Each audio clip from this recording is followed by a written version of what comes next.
ব্রাইডের পাশ দিয়ে হেঁটে চলে গেলাম, কিন্তু বুঝতেই পারলাম না যে এটাই ব্রাইড। মানে ব্রাইড এতটাই ক্যাজুয়াল ছিল যে কোনটা ব্রাইড আর কোনটা ব্রাইডের গেস্ট সেটা বোঝা কিন্তু খুব মুশকিল। এই যে আমাদের ব্রাইড আর এইটা হচ্ছে ব্রাইডের লোকেশন। তবে এতটা ক্যাজুয়াল থাকার কারণটা একটাই, সেটা হচ্ছে ব্রাইডের যে রিসেপশনে আমাকে বুকিং করেছিল সেই রিসেপশন পার্টিটা ছিল বিয়ের 1 মাস পর। তো ব্রাইড বেশ পুরনো হয়ে গেছিলো, সেই জন্যই ব্রাইড একদম ক্যাজুয়াল ছিল।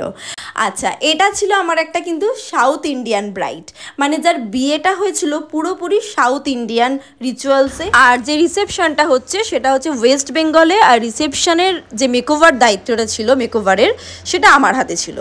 আর এখানে আমি ওর সাথে ডিসকাশন করে নিলাম যে কী টাইপের লুকস ও চাইছে বা কোনটা ওর ওপর যাবে, কী টাইপের হেয়ার স্টাইল ওর ওপর বেশি ভালো লাগবে। তো সবটা ডিসকাশন করে আমরা এবার মেকআপটা শুরু করছি। স্কিন তো প্রচণ্ড ডিহাইড্রেট, মানে একদম ড্রাই স্কিন, আর ছিল হুডি আই। এখানে ব্রাইড আমায় দেখাচ্ছে ওর বিয়ের ছবি, যে সেখানেও কেমন সেজেছিল। Proper south Indian look create করেছিল আর ভীষণ সুন্দর লাগছিল, খুব মিষ্টি লাগছিল।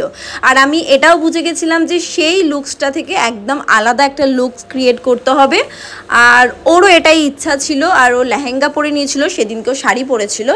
আর স্কিনে দেখো খুব ভালো করে প্রিপারেশান করছি, কারণ আগেই বলেছি স্কিন প্রচণ্ড ডিহাইড্রেট, ড্রাই স্কিন, আর একটু পাফি ফেস ছিল আর হুডি আই ছিল। তো সবটা মাথায় রেখেই আমরা পুরোপুরিভাবে মেকআপটা শুরু করে দিয়েছি।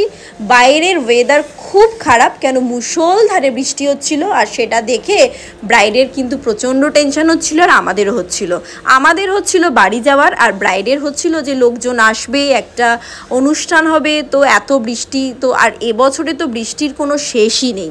তো যাই হোক, ওয়েদার এনজয় করতে করতেই আমরা মেকআপটা করছিলাম, কারণ আমরা যে লোকেশানে সাজাচ্ছিলাম সেখান থেকে বৃষ্টিটা দেখতে কিন্তু বেশ সুন্দর লাগছিল।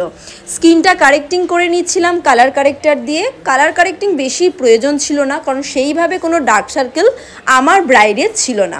যেটুকু প্রয়োজন সেটুকুই অ্যাপ্লাই করছিলাম। আর স্কিনটা দেখো কতটা গ্লো করছে। ঠিক এইভাবেই স্কিন প্রিপারেশন করতে হবে, তারপর আমাদের বেস লাগাতে হবে।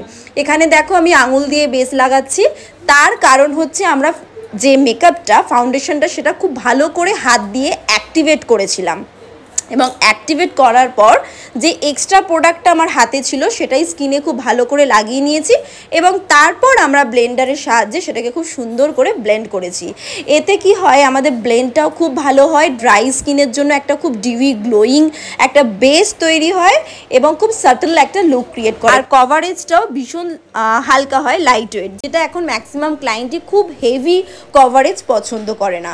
এখানে দেখো বেস মেকআপ আমার কমপ্লিট, এবং স্কিন কিন্তু খুব সুন্দর গ্লো দিচ্ছে। আর কেউ বলবে যে এটা ড্রাই স্কিনের মেকআপ, ভীষণই হাইড্রেট একটা মেকআপ লাগছে।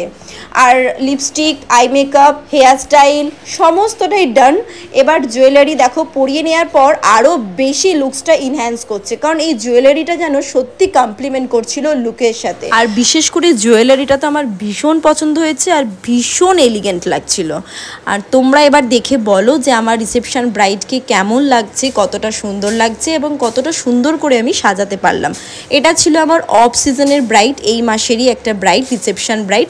সাজিয়ে ভীষণ ভালো লেগেছে, আর আমার ব্রাইডের কিন্তু আমার কাছে সেজেও খুব ভালো লেগেছে। দেখা হচ্ছে নেক্সট কোনো ভিডিওতে। আজকের মতো এইটুকুই, টাটা, বাই বাই।